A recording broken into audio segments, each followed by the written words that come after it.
Welcome to another edition of In the Spotlight, brought to you by Crimson Cloak Publishing, the earth-friendly publisher with books for both adults and children in a wide variety of genres, available in paperback and hardcover, as ebooks, and with some audiobooks as well.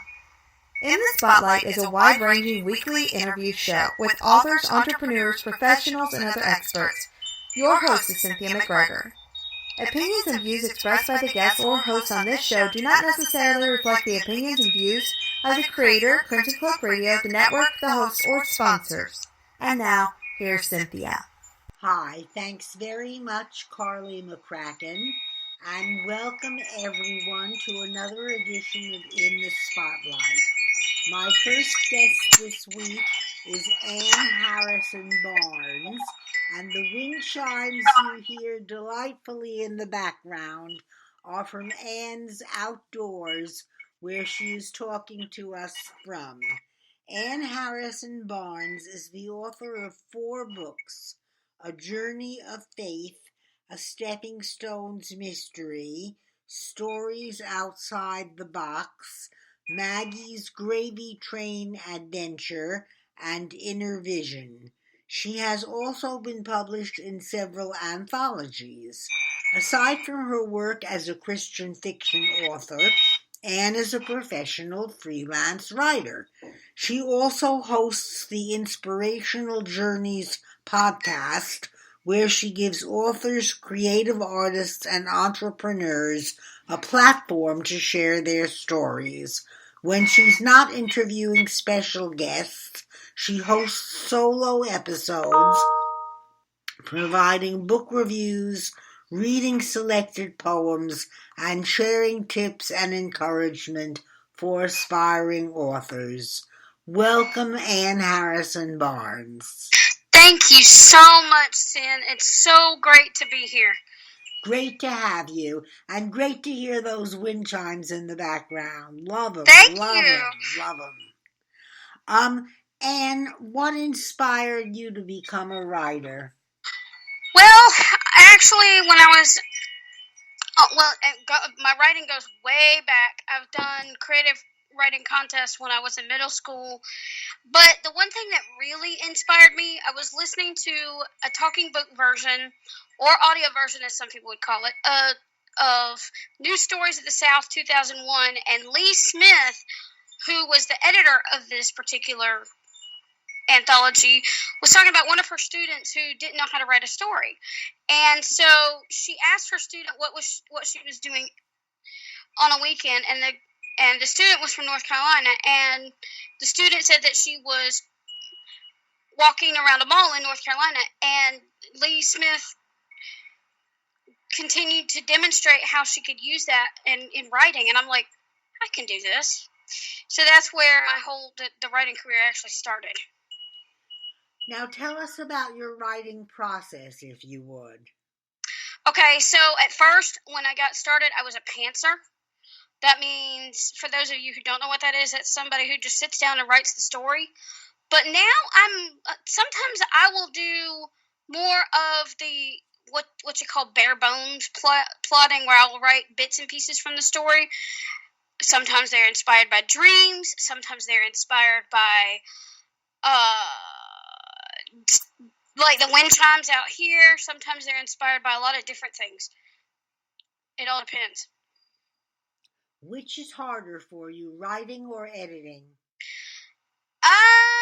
Sometimes the editing, because, and I'm not talking about the revision process where you're rewriting story, but it's more difficult to find all the little errors and the punctuation and things like that. Yeah. What tools do you use to write and edit your manuscripts? Okay, so since I'm totally blind, I use a screen reading software on my PC called JAWS, which is Job Access with Speech. And I also use a Braille display, and I use that for writing and for editing and revising my work. And I also use Microsoft Word. And when I'm out and about, like out here on the porch, or I'm riding in a vehicle to go get my daughter, or out shopping or whatever, I will use my phone, which has a built-in screen reader called VoiceOver, because I use the iPhone, and I'll write in my notes. As a matter of fact, a story about that. I wrote a poem one morning out here and ended up posting it on my blog right from my phone. You mentioned a daughter a minute ago. Is this an adult daughter, or are you still raising her? Oh, she's like 10 years old. She's with her dad right now, but I get visitation. That's a long story in itself. I won't ask. It's probably none of my business. The details are not very pretty. Let's put it that way. Okay. What advice do you have for aspiring authors and new writers? Okay, there's one tip in particular that I want to share, and that is learn from the experts, whether it be, writing teachers, podcasters, and whether you go to webinars or take courses, learn from the experts, but then find out what works for you, because I've learned a lot. I've done a lot of free webinars. I've listened to a lot of podcasts and read a lot of blog posts. And some of the things that I've heard were visual, but I found that a lot of that doesn't work for me. Although I'm able to post photos on my blog if they're in JPEG or PNG format. So that's why I came up with that particular tip. Tell us a little about your most recently published books. Okay, well, the most recent one was actually not. I didn't self-publish that one. I self-published that one years ago, but I rebranded it and updated it. It was called Stories Outside the Box, and some of the stories in this book are actually inspired by dreams. Some of them inspired by, just everyday life. For example, Heavenly Word Service was actually inspired by a breakdown my parents had when we had the Suburban. We were on the way to pick up my daughter for my visitation, and we were stopping to get gas, and the truck broke down. And then the next morning, my mother we were able to go to church and do what we needed to do, pick up my niece from my aunt's house and take her back home. On the way back to the house, the truck died again. And the next morning, I was completely inspired to write that story. And tell us about your podcast. Okay, so Inspirational Journeys is a podcast where like you read in the bio, I do solo episodes giving writing tips and encouragement, and I'd also do book reviews, and I have read my poems on occasion. And to be honest with you, I have interviewed several authors, and Cynthia has been on the show. What was it, last month? I think we talked. It was somewhere in the last month or two. I don't remember exactly. I'd have to look it up, but yeah. She's been on my show too. So I'd like to hear the inspirational stories of authors, artists, and creative entrepreneurs, because when you share when you touch one life, you touch 1,000. That's what I believe. So, and I've been praying about this podcast and listening to other podcasts to research how they did theirs. And I actually talked to another blind podcaster who uses the Anchor app, and she told me it was accessible. There were some workarounds I had to do, but as time went on, and as I've been podcasting for the last 5 months, I've actually seen a lot of updates that Anchor has made to make it more accessible to everybody. So that's why I use that app. Good. Who are some of the people you've had on your show? Okay, not counting yourself. I'm sorry. I said besides me. Right, I was about to say that. Not counting yourself, I've had Sunday. I just interviewed Jen Lowry, who also has a podcast. Jen Lowry Writes podcast. She's got 11 books published, 4 of which are Bible devotionals. She's got some young adult books. She's got middle grade books. She's got a couple of children's books. She writes clean horror, clean fantasy, romance, sweet romance. It's clean books for all ages. I've had her on the show. I had Lisa Penny, who has written It's a self-help kind of devotional type book. I've had my creative artist who I had was Ken Green from Atlanta. He's a puppeteer and a storyteller. And I have had, the first one I had was Karina Cantus, who writes fantasy. She's a multifaceted author. And one of my favorite ones was my interview with Annie Acorn, who writes cozy mysteries, sweet romance, and some other genres. She owns her own publishing company, too. And Lisa Snyderman has actually reached out for an interview recently. I've had a couple of authors from Crimson Cloak reach out. So I've had 20 some odd interviews all total. Good.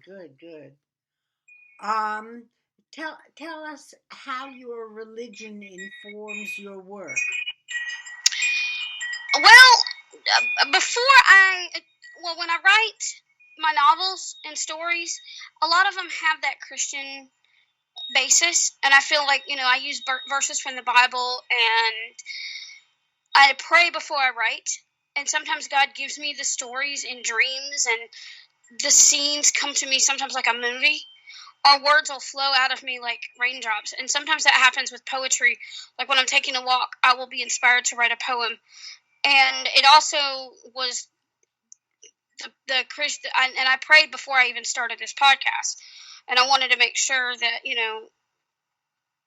I was doing the work that God called me to do. Yes. Have you been blind all your life, or were you sighted at one time?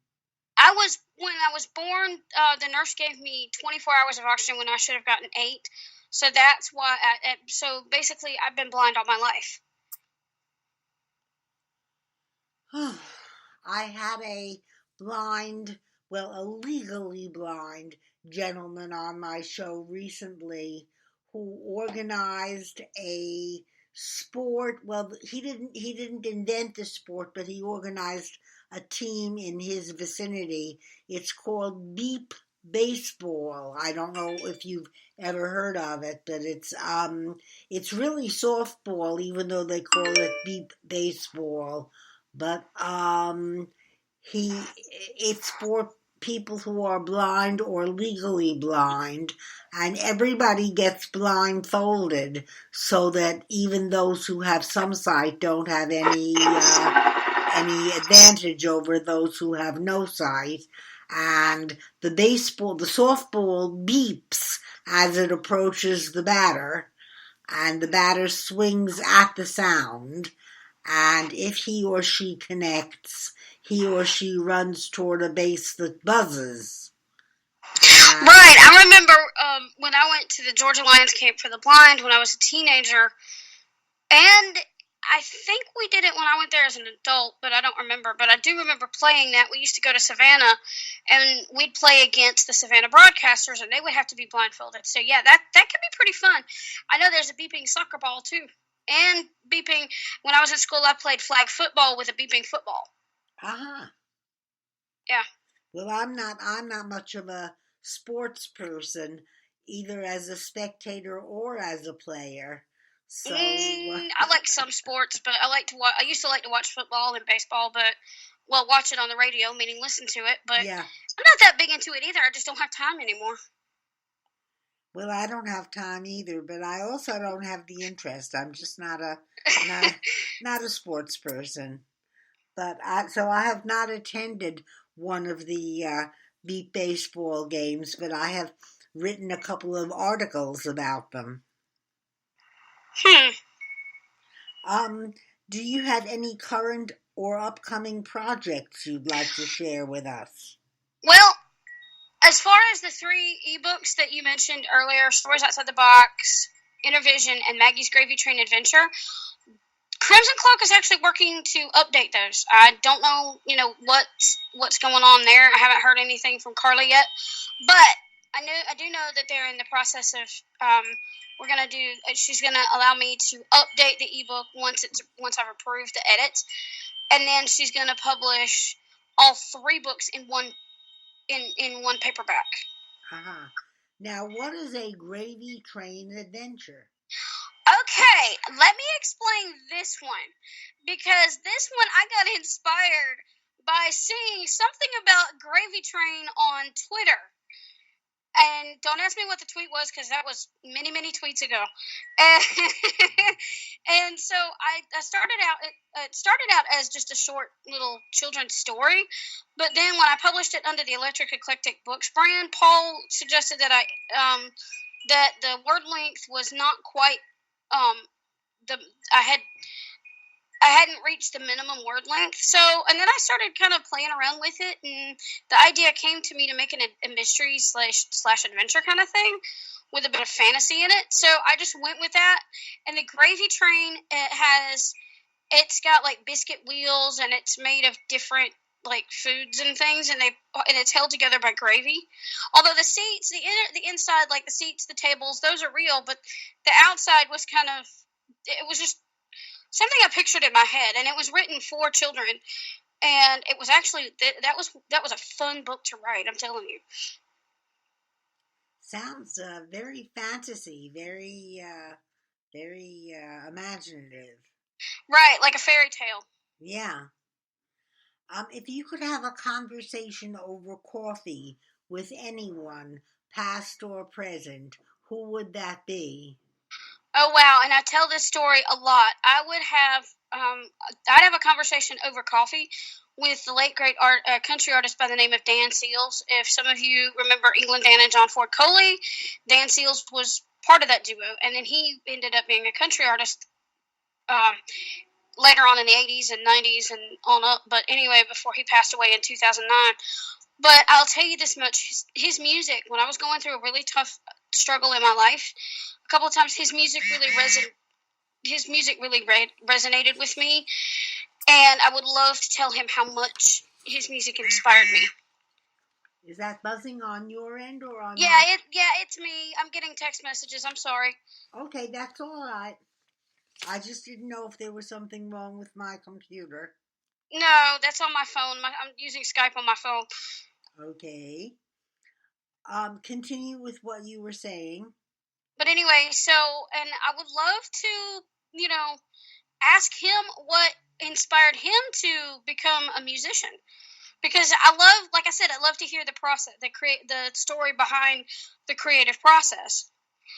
Oh, and one more thing you were going to ask me. I know I'm changing the subject here, but you were asking me about upcoming projects. Yeah. I'm editing and updating A Journey of Faith. For one, because the edits that were done by the first publisher who published it were really bad. And number two, to keep it consistent with the second book in the series, which I'm also working to get out. If not this year, then next year. Uh-huh. So that's what I'm working on right now. Okay. Now, let me tell our listeners where they can find you. Anne's website is https://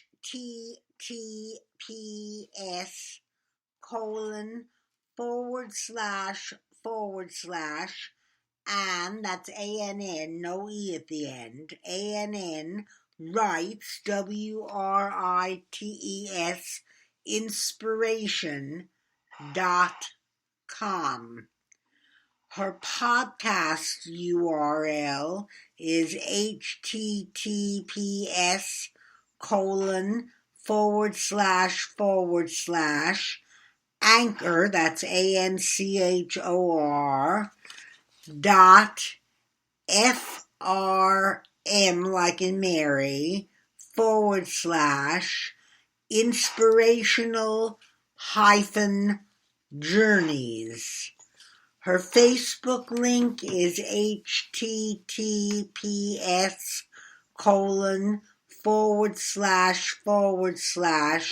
www.facebook.com/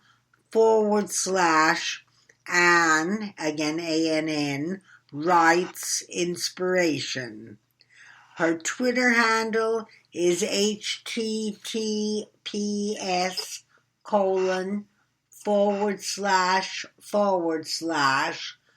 twitter.com/ Anne writes, and then the number 75. Her YouTube is https:// www.youtube.com/user/Ann's Music. That's ANNSMUSIC. And then the numeral 1. Have I got that all right, Anne? Let me repeat that podcast, because I don't know if I put that in there right, but let me repeat that podcast link in case somebody else wants to find it. By the way, I'm on 7 different platforms, so you can go to this site and find me on your favorite platform, and that's https://ancor.fm/inspirational-journeys. Okay, I did get that wrong, so thank you for correcting me. No problem. We've got about 8 minutes left, Anne. Is there anything you'd like to read from one of your books that you could share? It's hard for me to read, but from my book, because I'd have to use my braille display, and I'm not the best reader out loud. But I will tell you an interesting feedback story that I got. One of the guys that I talked to on the podcast, his name was Ken Green.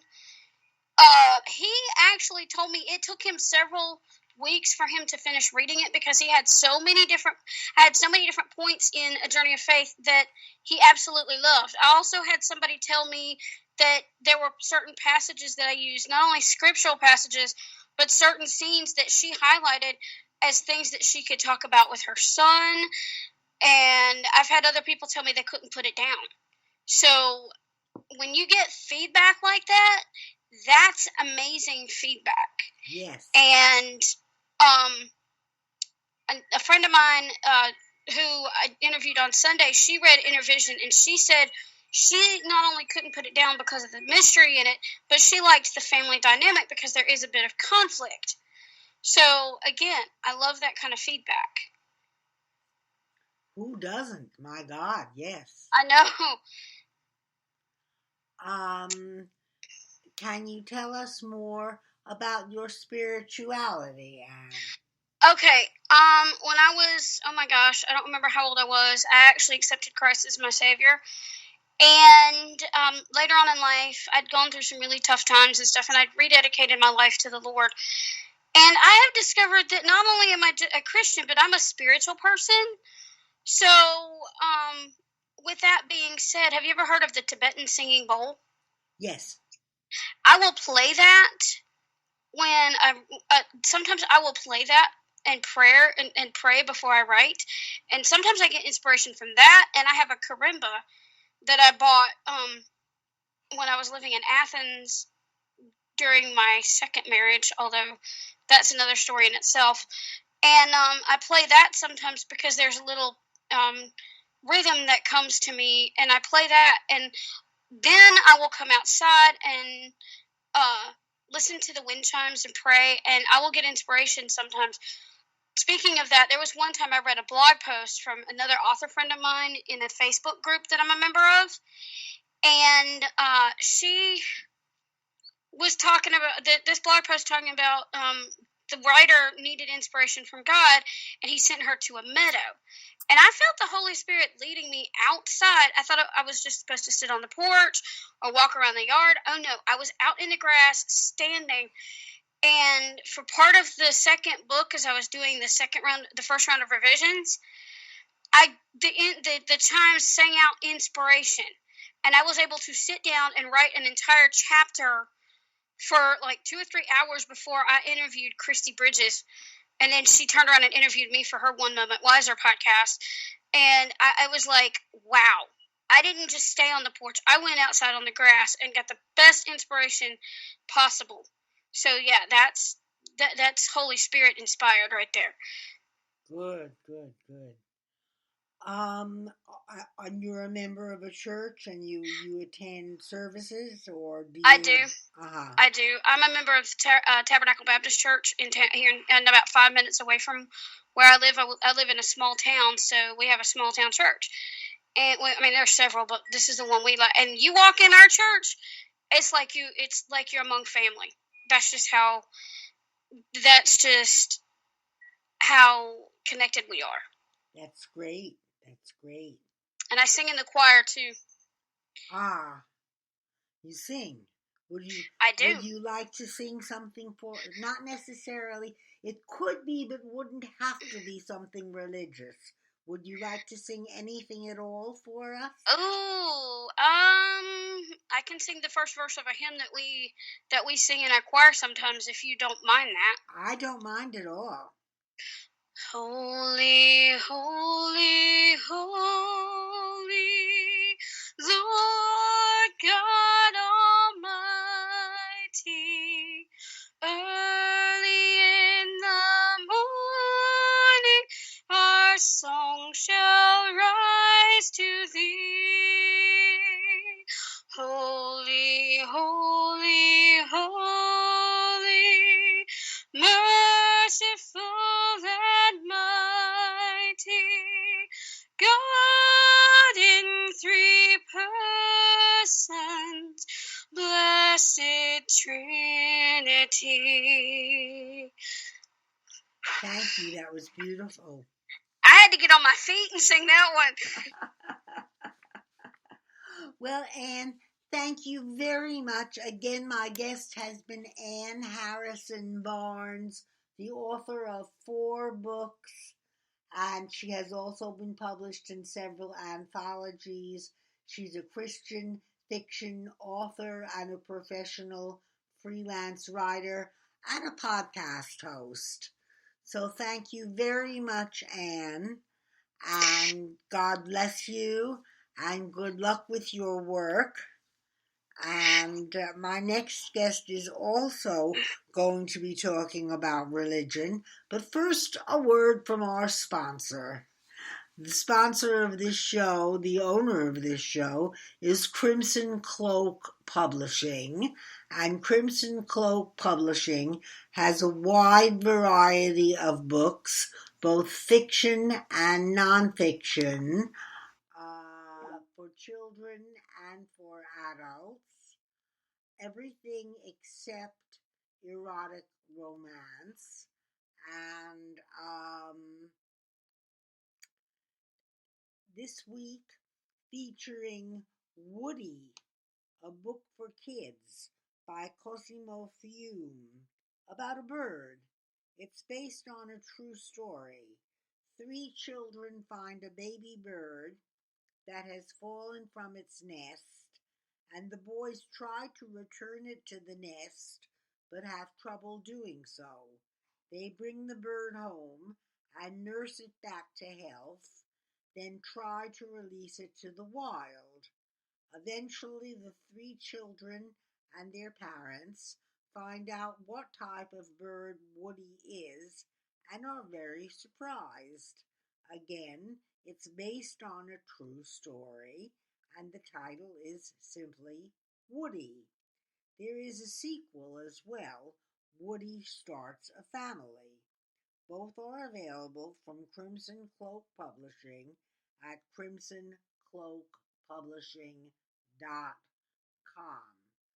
And now I'm going to connect with our next guest, who is Craig Kolavo, or Kolavo. I don't know if I'm mispronouncing it. We'll find out. And it sounds like he's not available.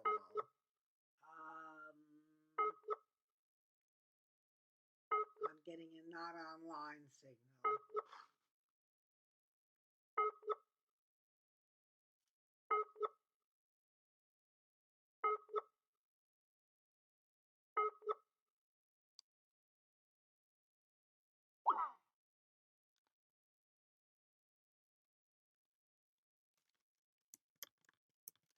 Sounds like Craig isn't quite ready yet. Well, till he gets online, let me tell you more about Crimson Cloak. Crimson Cloak has a huge number of books of all sorts, and you can find almost anything that. Oh, hold on. There's no. That's not.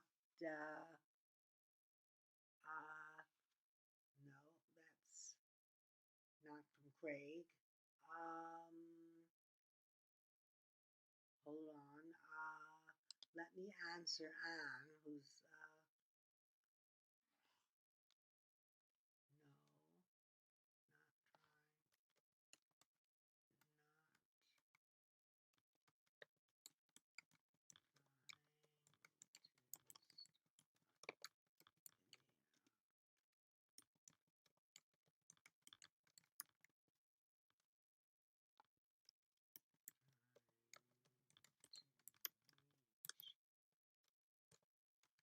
Okay, we're having technical problems.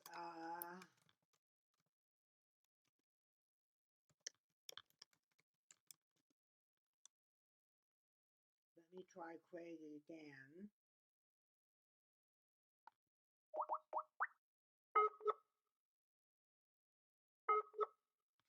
Well, he warned me his internet connectivity is not always good where he lives.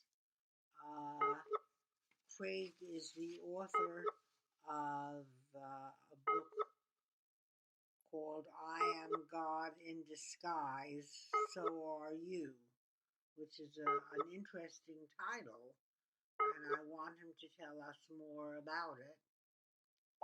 Um,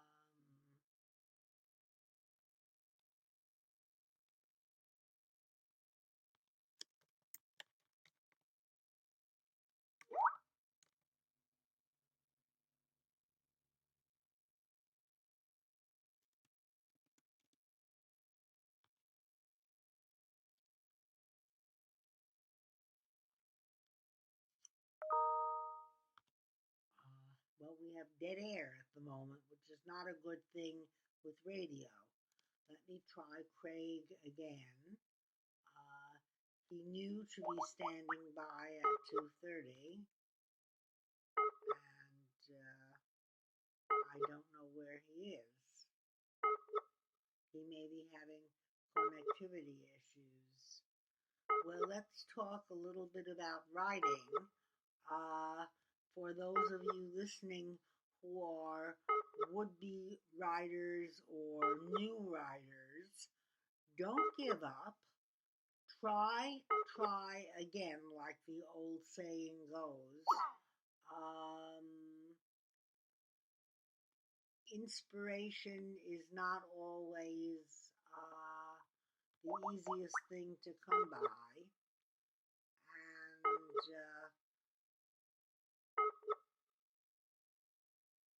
this is very distracting. I'm trying to reach Craig while I'm talking to you, and he's not answering. Craig is coming on the show to discuss his new book, I Am God in Disguise, So Are You. His mission is to inspire others to awaken on their spiritual path and join a long overdue spiritual revolution. He teaches throughout the book about universal law that says everything happens for a reason. But I'm wondering what the reason is why this is happening. Because I'm trying to get a hold of him, and he says all life experiences are meant to be learning lessons, no mistakes, and he's wanted to share a couple of personal experiences that support that belief, but we're not getting a hold of him right now. He also was prepared to read a short passage from his book, but we're not connecting.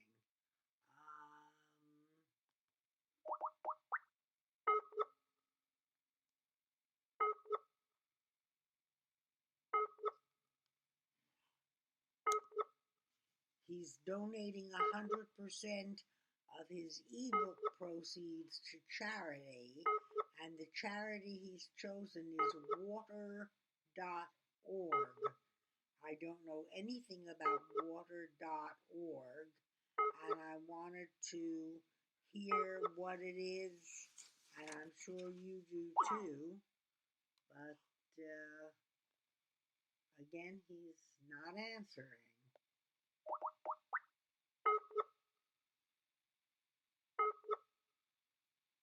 Well, if you'll excuse me for a minute, I'm going to look up his cell phone number and see if I can connect with him that way and find out what the problem is.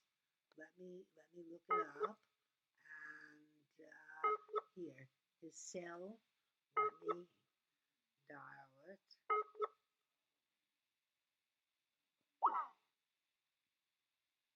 I'm dialing Craig's cell.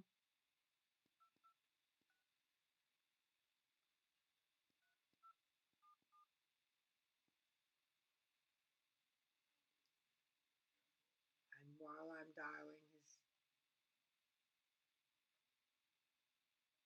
I'm getting his voicemail.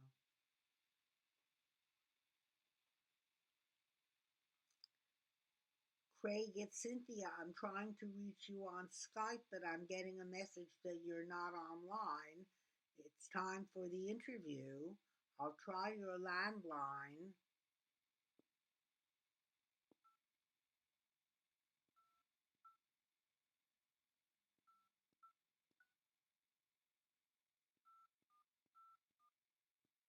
Okay, I'm trying Craig's landline now.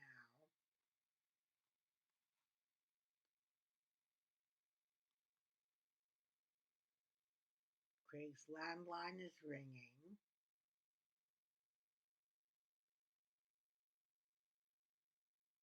Yeah, Craig, I've been trying to ring you on Skype. Where are you?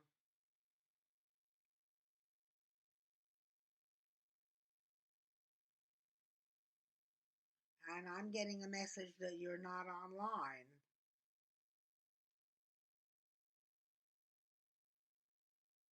Oh, it's been more than 3 times, Craig.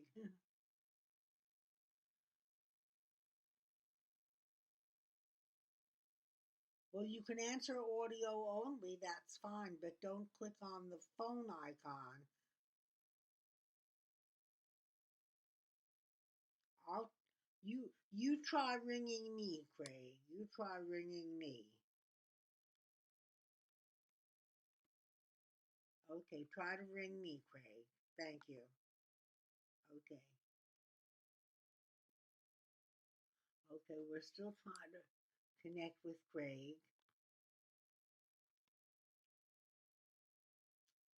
We're still trying to connect with Craig. Hang with us, folks.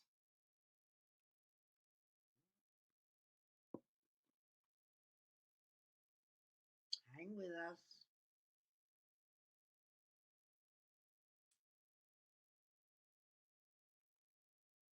Hang with us.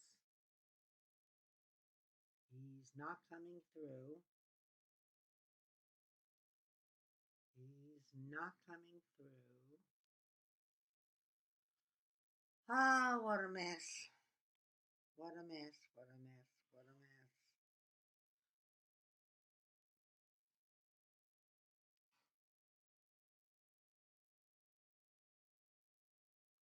I'm ringing him on his landline again.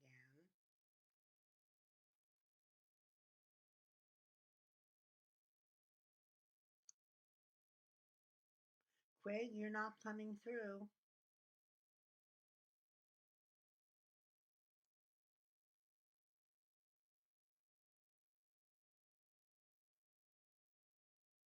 Oh, I guess we can't do the interview. Well, unless unless I can try relaying your answers by phone, but that's not going to really be very satisfactory, is it? Um,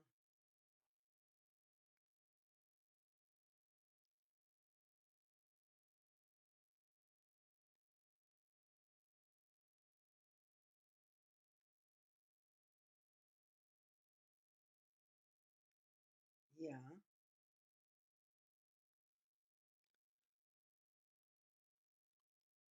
Well, hold on a second. Let me end the show at least, because I've got the listeners listening to me talking to you on the phone.